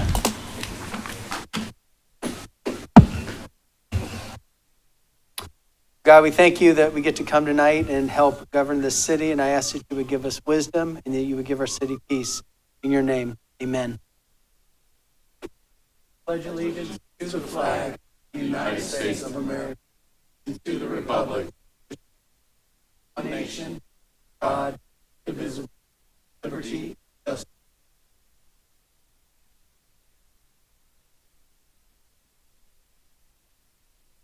Is there a motion to approve minutes? So moved. Second. It's been moved and seconded. Clerk, call the roll. Mr. Wallace? Yes. Mrs. Tackett? Yes. Mr. Rigsby? Yes. Mr. Ricketts? Yes. Mr. Rue? Yes. Clerk, proceed with first readings by title only. Amending the Melody Parks planned development for 409.3 acres located at 4025 East National Road, Springfield, Ohio. Amending the zoning map of Springfield, Ohio by rezoning 28.37 acres located at 2683 Springfield Jamestown Pike, Springfield, Ohio, from Springfield Township A Agricultural District to City PIE Institutional and Educational District. Confirming and approving Amendment Number 3 to the grant agreement with the Federal Transit Administration to increase grant funding in an amount not to exceed $300,000 for operating assistance, authorizing an additional local matching expenditure in an amount not to exceed $300,000, authorizing the city manager, law director, and the director of finance to perform all acts and execute all documents they consider necessary to fulfill the city's obligations under said grant amendment and to comply with all relevant local, state, and federal legal requirements, confirming and approving all related expenditures incurred from December 1, 2025. Authorizing the purchase of 2 Ford Police Interceptors of the newest model year available from National Auto Fleet Group for an amount not to exceed $105,513.12 through Sourcewell pursuant to the Sourcewell Contract Purchasing Cooperative Program in accordance with the provisions of Section 9.48 of the Ohio Revised Code. Confirming and approving change order number 1 to the contract between the city and Peterson Construction Company for the Erie Express Pump Station Pretreatment Facility Project to increase the contract in an amount not to exceed $562,305 for a total amount not to exceed $8,930,305 and to extend the contract completion date to May 27, 2027 and authorizing the city manager to execute said change order number 1. Thank you. Before we ask for comments or ask for the city manager, I'd like to make a motion that we would postpone item 261-25, amending the zoning map of Springfield, Ohio by rezoning 2.28 and 28.37 acres located at the Springfield Jamestown Pike Road and the Springfield Township A Agricultural District and to City PIE Institutional Educational District for consideration at the second reading by the City Commission to April 7th, 2026. Is there a second? Second. It's been moved and seconded. Clerk, call the roll. Mr. Ricketts? Yes. Mr. Rigsby? Yes. Mrs. Tackett? Yes. Mr. Wallace? Yes. Mr. Rue? Yes. Thank you. Is there, Brian, is there anything you'd like to explain on first readings? Just to speak, I know we talked about both of the rezoning items that are on there. The grant agreement with FTA is our annual allotment that we allocate for operational expenses for our transit service. And as you know, we transitioned to the microtransit service. So this continues to be consistent with past years, even with that change in service delivery. Purchasing 2 new police cruisers of the newest model year. this year, and we saw just a slight increase in the total cost from last year, which was good to see because we have seen a substantial cost increase as it relates to cruisers just over the last 3 to 5 years. And then the final one is related to our wastewater treatment plant and replacement of the dome over our digester, which is 64 years old. And so we're adding it to this larger project with Peterson Construction, and hopefully we can get at least another 64 years out of the next one. Thank you. There are the comments from commissioners on first readings. The comments from the audience on first readings only. If you'd like to go to the microphone, please, sir. Thank you. Just state your name. My name's Steve Hilliard, and at the risk of sounding down, the Federal Transit Administration, is that like the, lack of a better term, the van system that replaced the city buses? Is that what you're referring to, or what is this referring to? So FTA is our transportation or our transit system funding. It's been our funding for a long time. The feds provide a significant amount actually to provide for the services. Yes, we transitioned last year to our microtransit or the field trips, but that is still a part of that transportation network and public transportation network that is funded by FTA. So is this strictly going towards field trip then, the 300,000? This is going to pay for that public transit service in our community. Has anything been done in reference to the comments or questions that were raised late last fall as to the identification of the vehicles or the lack thereof? The numbers are on there. Each van is identified by a number. So if you have a complaint, you can go through field trips and provide the number of the vehicle. If you see an erratic driver or something, you can send that information to Via Transportation, who runs or operates the field trip system. They can actually pinpoint and identify and look for corrective action. Okay, great. Thank you. This has been a highly successful initiative, this Field Trips initiative. And even the state of Ohio is looking at seeing how the city of Springfield has responded to this type of, and its riders has responded to this type of transit system. So it has been a successful program. Lots of ridership. Other comments from the audience on first readings? Thank you. We'll continue with second readings. Authorizing a contribution to Gammon House Incorporated in the amount of $1,000 to support the 2026 Juneteenth and Father Fest celebration. So, second. It's been moved and seconded. Are there comments from commissioners? From the audience? Clerk, call the roll. Mr. Ricketts? Yes. Mr. Rigsby? Yes. Mrs. Tackett? Yes. Mr. Wallace? Yes. Mr. Rue? Yes. Authorizing the city manager to enter into a community reinvestment area agreement by and between the city of Springfield, Ohio and Core 4 Connection LLC and granting a community reinvestment area tax abatement. So moved. Second. Been moved and seconded. Other comments from commissioners?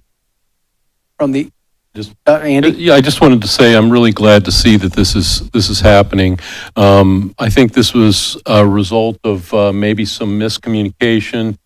Core 4 didn't know that they had to apply for the benefit, and that it was automatically granted to residences but not to businesses. And once they found that out, they moved through the process, and now something's being done that's very good for the community. Yes.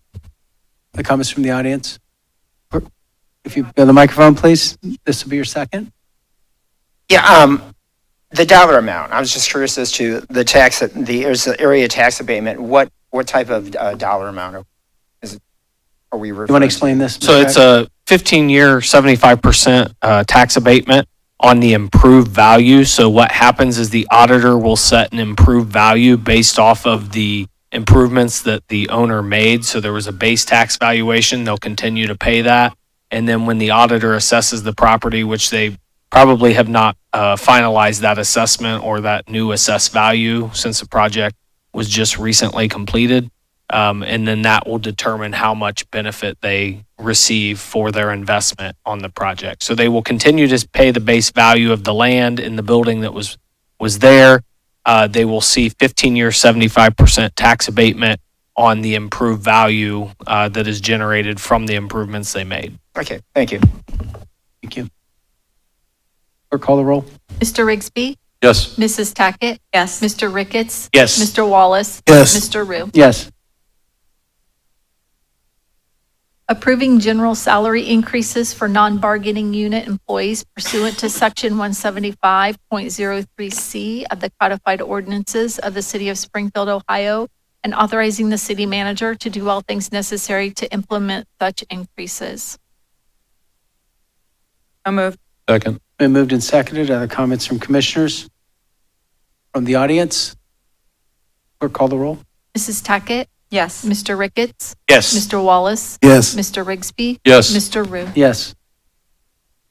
Authorizing the city manager to enter into a cropland lease agreement 2026 to 2030 with Raven Farms LLC to lease 5.0 acres at 5721 Plattsburgh Road, of which 4.8 acres are tillable farmland, and to confirming and approving related services provided by Raven Farms LLC from January 1, 2026. So move.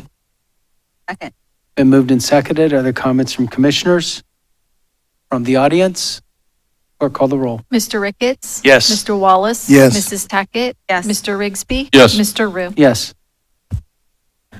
Authorizing the city manager to enter into a cropland lease agreement 2026 to 2030 with Burner Farms to lease 308.758 acres in the vicinity of the city's water treatment plant, of which 224.354 acres are tillable farmland, and confirming and approving related services provided by Burner Farms from January 1, 2026. So moved. Second. Been moved and seconded. Other comments from commissioners? From the audience? Clerk, call the roll. Mr. Wallace? Yes. Mrs. Tackett? Yes. Mr. Rigsby? Yes. Mr. Ricketts? Yes. Mr. Rue? Yes.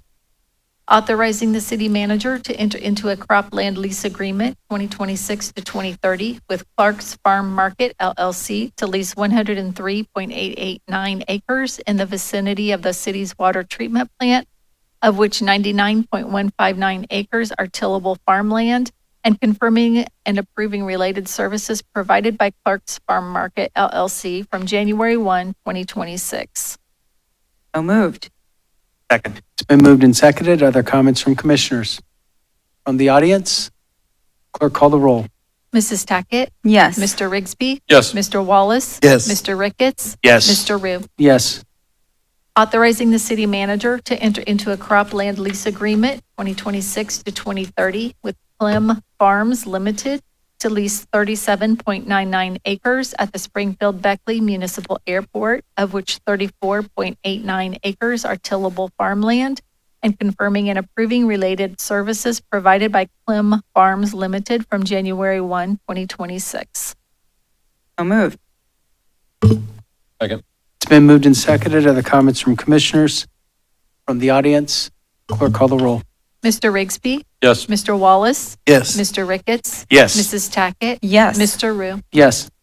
Authorizing the city manager to enter into a cropland lease agreement 2026 to 2030 with Joseph Agel to lease 74.466 acres at the Springfield Beckley Municipal Airport, of which 42.933 acres are tillable farmland, and confirming and approving related services provided by Joseph Agel from January 1, 2026. So moved. Second. Been moved and seconded. Other comments from commissioners? From the audience? Ma'am, would you like to go to the podium, please? Thank you. Just say your name for the record. Thank you. Hi, my name's Catherine. I'm just not really sure. I wasn't here at the last meeting. Sure. What this really is, cropland lease agreement, the Springfield Beckley Airport, and how that would affect Brian, the I was- city. Yeah. Why So don't you explain all these that we've been voting on? They're very similar. Thank you. Yeah, for so asking. all of these items are related either to the airport or surrounding properties of the airport or out on our wellhead protection area, so up north. These are areas that are not developed or anything, and so working with area farmers to continue to maintain and farm these properties seems like a good use of the land. So these cropland lease agreements are working directly with those farmers to continue to farm those fields. The wellhead protection area certainly is protecting just that, the wellhead. So we don't want to see development there. And then the airport is 1,800 plus acres, which a lot of it, outside the runway zones and stuff, is farmland that can be farmed. So when you say wellhead, is that to help with the water usage out there, to get city water out there? Is that what? No, wellhead protection is mostly north of the water treatment plant. Okay. And so it's protecting that well field that is the aquifer. So we want to protect the land over top of it so nothing can seep into the ground that would impact the aquifer, which ultimately would impact the water coming into the water treatment plant. Clerk, call the roll. Mr. Wallace, Yes. Mr. Ricketts, Yes. Mr. Rigsby, Yes. Mrs. Tackett, Yes. Mr. Rue. Yes.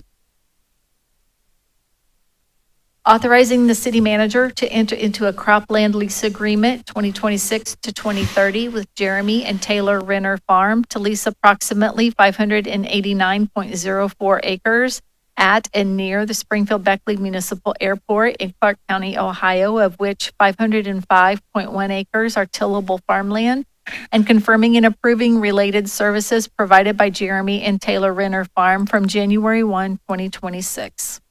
So moved. Second. It's been moved and seconded. Are there comments from commissioners from the audience? Clerk, call the roll. Mr. Ricketts? Yes. Mr. Rigsby? Yes. Mrs. Tackett? Yes. Mr. Wallace? Yes. Mr. Rue? Yes. Authorizing the city manager to enter into a development incentive agreement, single-family residential development, to provide for sewer services to real property outside the city limits located at 2490 Craybill Road. So moved. Second. It's been moved and seconded. Other comments from commissioners from the audience? Clerk, call the roll. Mr. Rigsby? Yes. Mrs. Tackett? Yes. Mr. Ricketts? Yes. Mr. Wallace? Yes. Mr. Rue? Yes.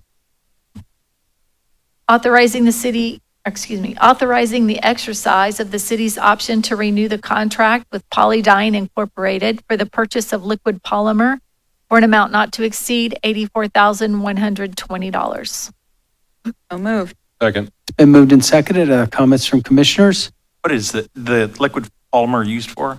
That's to dry out the sludge, as we look to field apply it, but try to condense the liquid and moisture out of the sludge so that then it can be applied. Okay, that's what I thought. From the audience? Clerk, call the roll. Mrs. Tackett? Yes. Mr. Ricketts? Yes. Mr. Wallace? Yes. Mr. Rigsby? Yes. Mr. Rue? Yes. Emergency ordinances, please. Authorizing the city manager to enter into a contract with Rumpke of Ohio Incorporated for the removal of catch basin debris, trash, and grit for a period of 3 years with an option to renew for 2 additional 1-year periods for an amount not to exceed $377,538 for the initial 3-year period and declaring an emergency therein.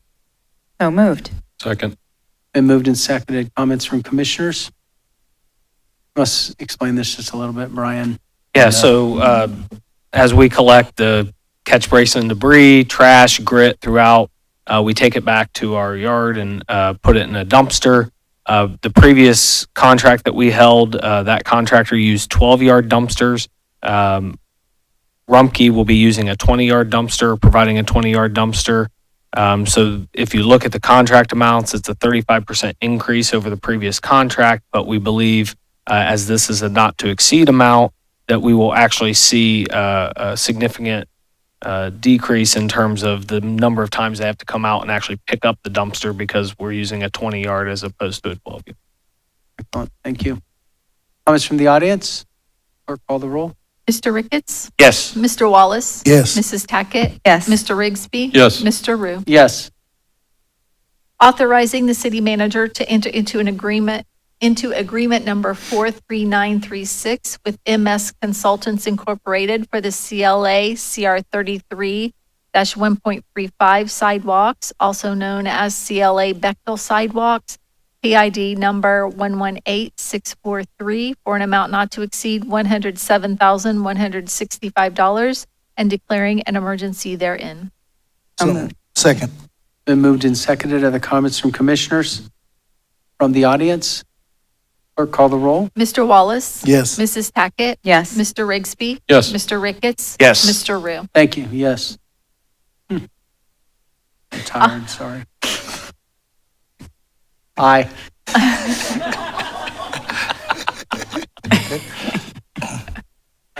Authorizing the exercise of the city's option to renew the general professional engineering services agreement with Carpenter Marty Transportation Incorporated for professional engineering services for an amount not to exceed $500,000 and declaring an emergency there. So moved. Second. Been moved and seconded. Comments from commissioners? From the audience? Clerk, call the roll. Mrs. Tackett. Yes. Mr. Rigsby. Aye. Mr. Ricketts. Yes. Mr. Wallace. Yes. Mr. Rue. Yes. Providing for supplemental appropriations within various funds and declaring an emergency therein. So move. Second. Been moved and seconded. Ms. Katie, you want to explain a little bit here? Certainly, Mayor and Commissioners. So supplemental appropriations essentially means budget dollars. So we are asking for you to approve those budget dollars for expenditure. There are two funds that we're requesting supplemental appropriations. First, $450,000 in the Street Maintenance and Construction Fund, and that's to fully appropriate the street fund that was presented to you in the 2026 budget. Secondly, $1.24 million in the sewer fund for 3 sewer projects on East Home Road, Eastview Heights, and West High Street. These projects were originally estimated at about $4.5 million and expected to require debt financing, but that estimate included pavement restoration that was later determined not to be necessary. As a result, when we bid out these projects, they came in significantly under budget, which allows us to fund them directly versus looking at debt financing for the $4 million. So essentially, too, just in the interest of transparency, Commission approves every budget dollar that is appropriated, whether that's through approving a grant agreement or the supplemental appropriations here tonight for our legislated funds, like the street fund, the general fund, and the sewer fund. But Commission is authorized and required to approve every dollar that is appropriated for expenditure. Thank you. You're welcome. Comments from the audience? Clerk, call the roll. Mr. Rigsby. Yes. Mr. Ricketts. Yes. Mr. Wallace. Yes. Mrs. Tackett. Yes. Mr. Rue. Yes. Confirming purchases and the obtaining of services for the city and providing for payments therefore and declaring an emergency therein. So moved. Second. Been moved and seconded. Ms. Katie? Certainly, Mayor and Commissioners. So under the city's charter, if the city receives a good or service without a purchase order in place and that amount exceeds $100, then City Commission is required to approve that expenditure. Some examples include prior year invoices for purchase orders that have been closed, or just those routine items where a purchase order wasn't increased after it was fully exhausted. So again, just reiterating that this is a requirement of the city's charter for Commission to approve these payments. It's an emergency so that we don't hold up payment to our vendor who has already provided that good or service. And then this list, along with the previous item for supplemental appropriations, the full detail for both is available on the city's website the Friday before a commission meeting. So I just had Warren's voice in my head because when I first got elected, he would ask a question that he already has known for 25 years, and he would say, I just asked for the new guys, so they would hear your answer. So, Always happy to repeat the answer. Comments from the audience? Clerk, go ahead. Thank you. I'm just curious as to what type of services this is referring to. So an example, many of these on the list tonight are for utility bills. So Ohio budgetary law requires us to close blanket purchase orders by January 31st, and those are blanket purchase orders for the prior year. So when those purchase orders are closed, that money's not earmarked or encumbered to pay those invoices. So when additional invoices for utilities come in through December and we go to pay those, we don't have the monies earmarked anymore because Ohio budgetary law required us to close those purchase orders.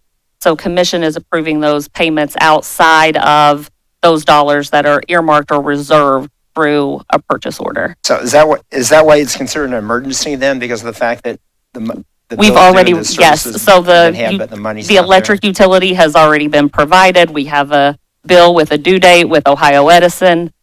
So again, an emergency because the good or service has already been provided to the city. So it's our fiduciary responsibility, honestly, to pay that vendor timely versus making them wait 6 to 8 weeks to go through the process of a first reading, a second reading, and then waiting 14 days to issue payment to them when they've already provided the good or service. Okay, thank you. So we'll ask, the commission will ask every now and then for Ms. Katie to explain items like 0926 and 1026 for the very reason you've asked to, that the public would understand that one sentence, what we're doing within that. So it's just important to repeat that every now and then, that we're folks understand what we're doing.